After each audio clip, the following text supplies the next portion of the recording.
Hi friends, 3 nights down, 3 nights to go.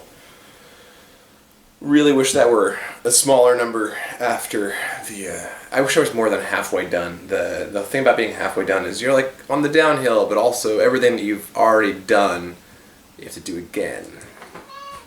Exactly, couldn't agree more. Last night was maybe better. It was hard, but it was maybe better. My favorite moment that someone was being discharged very late at night from the hospital. She was being wheeled out in a wheelchair, and I was sharing an elevator with her and the people who were taking her outside, and they said, "Oh, I'm so jealous." They were just trying to make her feel better about being discharged. I don't know if she was anxious or what. They go, "I'm so jealous. You get to go home and have some real food and watch Netflix and just relax in your own house." And I just I said out loud, I'm like, "Stop guys, it's too much. It's too much. I can't take this right now. I'm so jealous."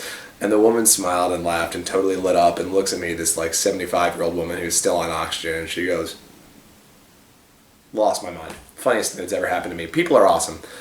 That's the great thing about people in general, is if you hang around them long enough, you will remember that they're all pretty great in general. There's some real jerks out there, but they're few and far between. Most people who act like jerks are just scared or tired or hungry or something. People in general are pretty great. We're social animals, which makes social distancing hard. Saw my baby a couple minutes ago on FaceTime. She's getting huge. She's getting gigantic. I'm sure she hasn't grown that much since she left me, but still. It's hard, man. The video chat is great. It's great to see her. It makes me so happy every time, but it's also, I don't know if it makes it harder than, 20 years ago. I would have my wife would have held the phone up to her and I would have said something and she would have told me that she reacted because she recognized my voice, whether or not that was true. And now I get to see it all, which is great, but also makes it just so much more acute, the missing, so. Medicine stuff last night. I had a couple more critically ill patients. I got to do some vent management for the first time in 3 years. That was fun. Some ventilator setting stuff. Fun is not the word I would choose. But it was challenging, which certainly broke up the night a little bit. And as I keep saying, we are not dying yet. The hospital is okay. We're a little overstaffed, if anything, which I think is probably intentional, just in case a sudden surge of patients shows up. You don't want people coming in from home. You want to already have them there.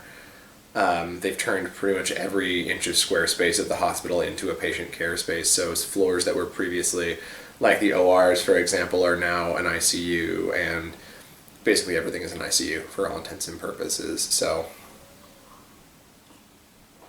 last night, more of my patients were moving out of the ER and getting beds, which is a very good thing. I wanted to take a picture of the ER because there's a bunch of open beds, actually, which is not always the case even in flu season. So it does make me optimistic that some of the stuff we're seeing that says maybe new cases in New York are falling off a little bit and new admissions are falling off a little bit could be true. We'll still see deaths go up for a while just because of the intubated patients, 70% or more of them, if you believe a lot of data out of Seattle, who of course have a similar standard of care to us, then a 70% or more will end up dying. But new cases, there was a couple of consecutive days where things were turning around. I haven't seen data from today yet. But I'm hopeful.